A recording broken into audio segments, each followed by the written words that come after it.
Buenos días, queridos estudiantes. Vamos a hacer la corrección de nuestra prueba con el mismo objetivo que les he estado explicando, de solucionar, de corregir y de hacer un afianzamiento de conceptos que nos permitan mejorar nuestros resultados en las pruebas ICFES. ¿Listo? Bueno, aquí me ponen una tablita. En esa tablita me dan unos elementos, me dan unas características como lo son la conductividad eléctrica, la densidad y el color y el estado en el que se encuentran las sustancias. De acuerdo con lo que aprendimos, yo me iba aquí primero que todo a la pregunta que me dice, con base en las siguientes características mostradas en la tabla, con base en las características mostradas en la tabla, ¿cuáles elementos pertenecen al grupo de los no metales? ¿Cierto? Listo. Entonces tengo una tabla y tengo que elegir cuáles son no metales de acuerdo con estas características. Aquí básicamente en el enunciado me están diciendo que unos estudiantes quieren clasificar una serie de elementos y para ello comparan 4 características. Luego dice que el profesor incluye una pista de esos elementos, entonces que colocan un elemento que es el hierro, que sabemos que es metálico, y uno no metálico como el hidrógeno, para que los estudiantes a partir de esas pistas puedan predecir cuáles son metálicos y cuáles no metálicos.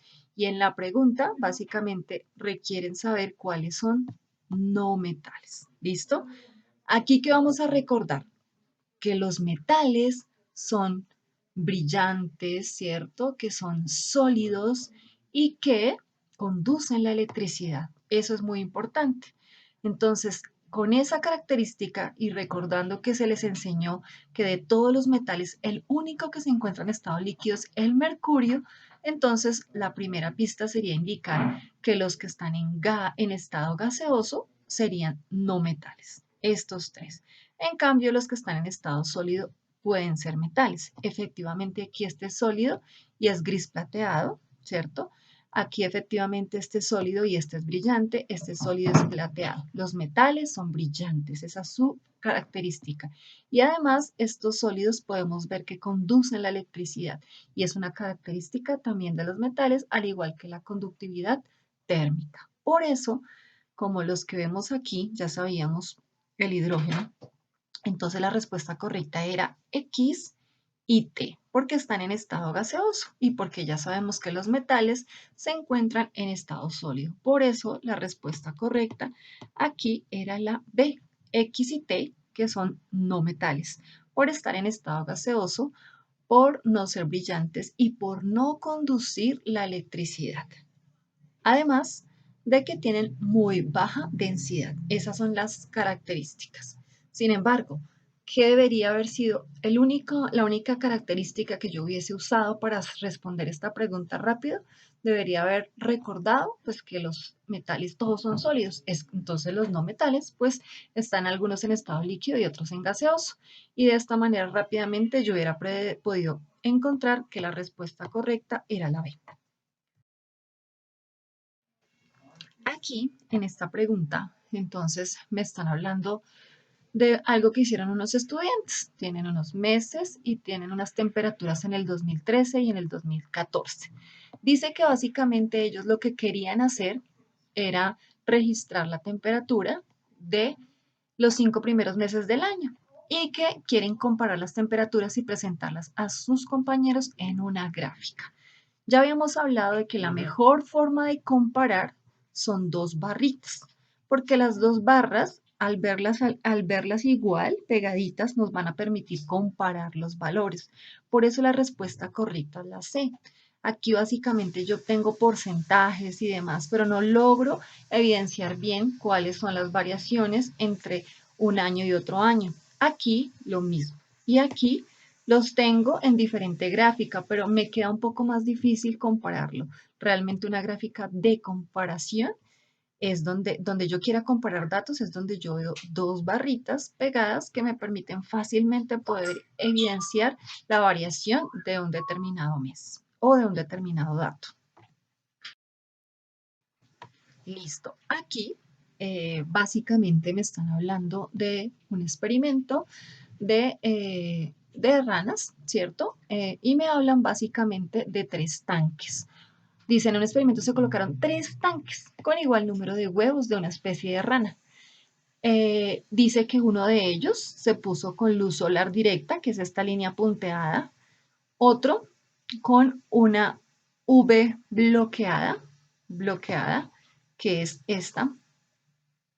U bloqueada es esta, perdón, esta, y UV permitida, que es esta, ¿cierto? V permitida es esta.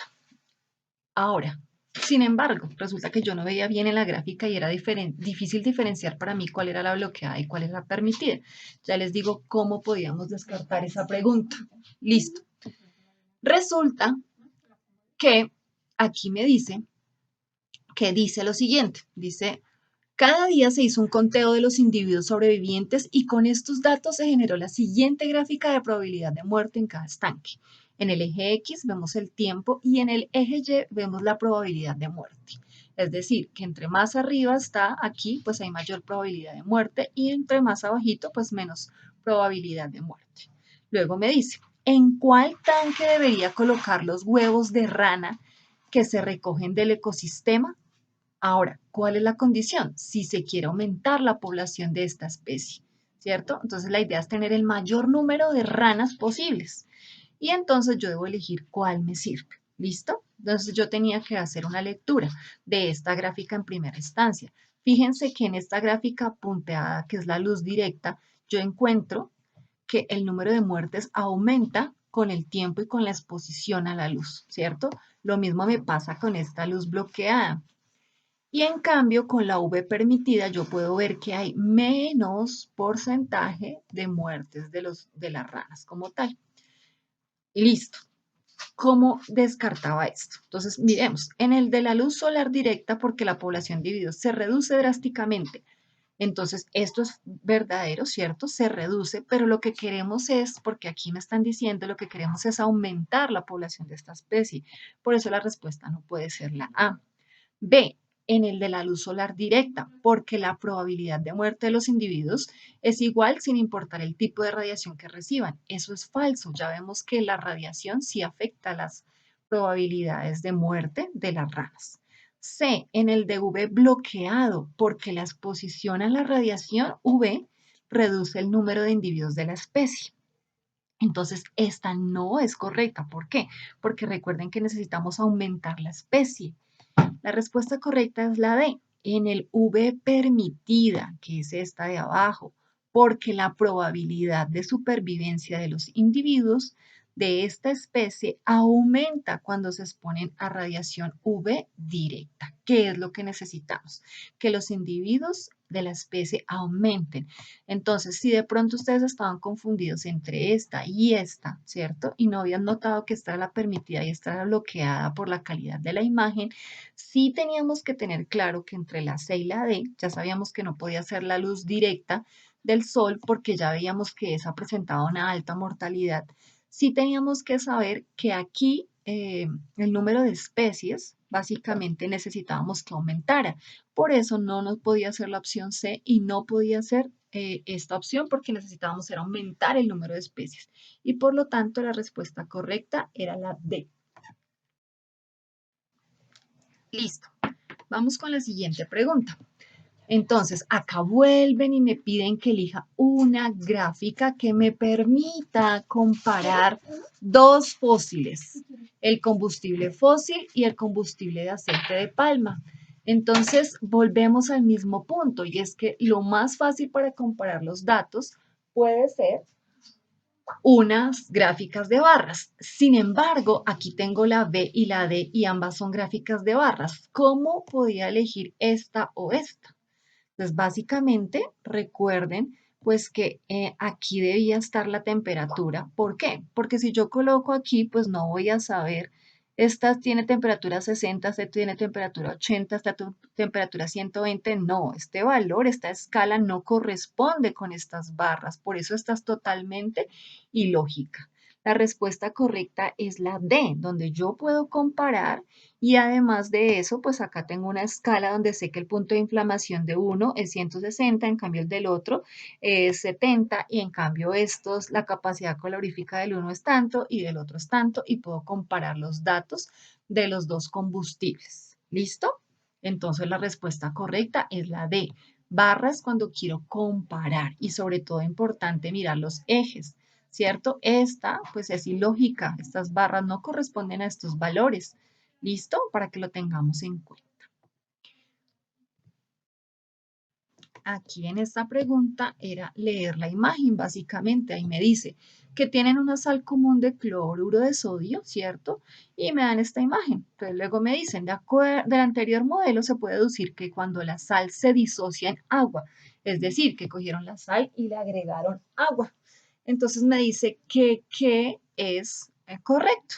Yo tengo que leer que se unen nuevamente los iones de cloro y forman cloruro de sodio sólido. No, cuando la sal se agrega en agua nunca se va a convertir en sólido. Ustedes saben que se diluye, ¿cierto? Que se disuelve en el agua. Entonces la respuesta acá, se agrupan a un lado los iones de cloro, al otro lado de la disolución. Entonces, o sea, que unos a un lado y otros al lado, pero aquí vemos que no, que están juntos de alguna manera. C, son rodeados, entonces dice, los iones sodio son rodeados por varios iones cloro. Miremos acá, los iones sodio rodeados por iones cloro, no, los iones sodio están rodeados por atomitos de oxígeno. La respuesta correcta es la D, son rodeados por el oxígeno de las moléculas del agua. Fíjense que el sodio está rodeado por átomos de oxígeno que son de la molécula del agua, H2O. En cambio, el cloro está rodeado por los átomos de hidrógeno del agua. Por eso la respuesta correcta es la D. Son rodeados por el oxígeno de las moléculas del agua y los iones cloro son rodeados por el hidrógeno de las moléculas del agua. Veámoslo nuevamente. El sodio está rodeado por el oxígeno y el cloro está rodeado por los átomos de hidrógeno del agua, que ya sabemos que es H2O. Bueno, chicos, en esta me hacen una contextualización. Básicamente me dicen que es un cultivo, ¿cierto?, de una región que está siendo afectado por una plaga de ratones y que estos ratones son el único alimento de una lechuza. Y me muestran la cadena alimentaria. Entonces, en el anterior video habíamos dicho que cuando se altera uno de los eslabones de una cadena alimentaria, ¿cierto? De una red trófica, se genera un desequilibrio ecológico, ¿cierto? Se daña, ¿cierto? Se altera. Todos los seres vivos son vitales e importantes para el planeta, para los ecosistemas y para un equilibrio ecológico. Entonces aquí me dicen básicamente, si se extermina a toda esta especie de ratones, a todas las especies, ¿qué sucederá con la población de lechuzas? Recuerden que las lechuzas solo se alimentan de ratones. Por eso la respuesta correcta es la A, disminuirá. La especie de lechugas va a disminuir porque no tendrán ratones para comer, no tendrán de qué alimentarse y entonces va a haber un momento en el que vayan a morir. Siguiente. Aquí me hablan de un ácido carboxílico que reacciona con una base produciendo una sal y agua. Dice, en la reacción de un ácido carboxílico con hidróxido de sodio se obtuvo como producto la sal. Esta es la sal que obtuve. Para esta pregunta siempre vamos a tener en cuenta la ley de la conservación de la masa y identificar las estructuras. Un ácido carboxílico debe ser el que tiene en el carbón primario doble enlace con el oxígeno y además un OH. Entonces fíjense que ácidos carboxílicos solo serían el A y serían el D, donde vemos que tiene el doble enlace con O, fíjense acá, doble enlace con O y además un OH. Y miren acá el OH, doble enlace con oxígeno y el OH. En cambio acá, fíjense que no, aquí no está el OH, o sea que este no es un ácido carboxílico, acá tampoco, o sea que no es un ácido carboxílico. La respuesta estaba entre la A y la B, pero yo tenía que tener en cuenta la ley de la conservación de la masa. Si se produjo una sal que tiene 1, 2, 3, 4 carbonos, en la respuesta, ya sea la A o sea la B, debe ser una que tenga 4 carbonos. En la A hay 2 y en la B hay 1, 2, 3 y 4. Por lo tanto, la respuesta correcta es la B. Bueno, Vamos con la siguiente. Aquí me hablan de la solubilidad de un gas en un líquido, que es algo así como si me hablaran de una gaseosa. Se define como los gramos de gas que se encuentran disueltos en un litro de líquido a una temperatura dada. La solubilidad de los gases de un líquido disminuye con los aumentos de temperatura. Entonces, a medida que aumenta la temperatura, aquí me están diciendo, la solubilidad disminuye con el aumento de la temperatura, ¿cierto? Eh, Teniendo en cuenta la información anterior, ¿cuál de los siguientes modelos es el más adecuado para representar este fenómeno? Entonces, básicamente lo que nos están diciendo es que a una baja temperatura, el gas está pues disuelto en el líquido, pero si se aumenta la temperatura, pues las moléculas van a salir del estado líquido. Por eso la respuesta correcta es la A, ¿cierto? Es la A, perdón, es la C, ¿cierto? Aquí vemos que el gas está en su mayor cantidad, está en el líquido, y vemos aquí cómo ya al aumentar la temperatura, todas esas moléculas salieron del líquido, ¿cierto? Porque con el aumento de la temperatura nos están diciendo que se disminuye la solubilidad del gas. Entonces el gas saldría de por acá. Listo. Aquí me hablan con el fin de evaluar los peligros de modificar la temperatura del aire en un motor neumático. Entonces, mire, van a modificar la temperatura. Hay una variación de la temperatura. Dice, el grupo de diseño planea aumentar la temperatura del aire dentro del motor a un ritmo constante en el tiempo, considerando que el aire se comporta como un gas ideal y que el volumen, recuerden que estamos hablando de los gases ideales que se manejan a unas condiciones de volumen, de presión, de temperatura, una cantidad de moles específicas, ¿sí? Entonces dice, y que el volumen del aire dentro del motor permanece constante. Entonces el volumen no va a variar, el volumen es constante, o sea que la presión y la temperatura son las que varían. Dice, ¿cómo variaría en función del tiempo la presión del aire dentro del motor? Y acá ya me están diciendo, con el fin de evaluar, van a modificar la temperatura, ¿cierto? Y volvemos al mismo cuento de la olla a presión. Entonces, si vamos a modificar la temperatura, o sea, vamos a ir variando la temperatura, vamos a encontrar que cuando la temperatura aumente, la presión también va a aumentar, ¿cierto? No importa, entonces, si esto es el tiempo, acá no tengo temperatura, ¿cierto? Pero a medida que pasa el tiempo, pues están modificando esa temperatura. Básicamente, están planeando el riesgo, ¿cierto? De aumentar la temperatura. Aquí ya me lo están diciendo. Entonces, a medida que pasa el tiempo, se aumenta la temperatura y me pasa lo de la olla a presión, pues la presión va a aumentar. Es una relación directamente proporcional. Por eso la respuesta correcta es la C. Y volvemos al mismo punto que podemos utilizar la ollita a presión para recordar esta variación de la temperatura y la presión a volumen constante. Bueno, en esta pregunta nos plantean una tablita donde aparecen los tres átomos, ¿cierto? Me indica el número de protones, número de electrones y número de neutrones. Entonces recuerden que leemos la pregunta, perdón, dice, con base en la información anterior, ¿cuál de las siguientes opciones clasifica apropiadamente algunos de estos átomos? Entonces tenemos que mirar de esto que nos presenta la tabla que sería correcto.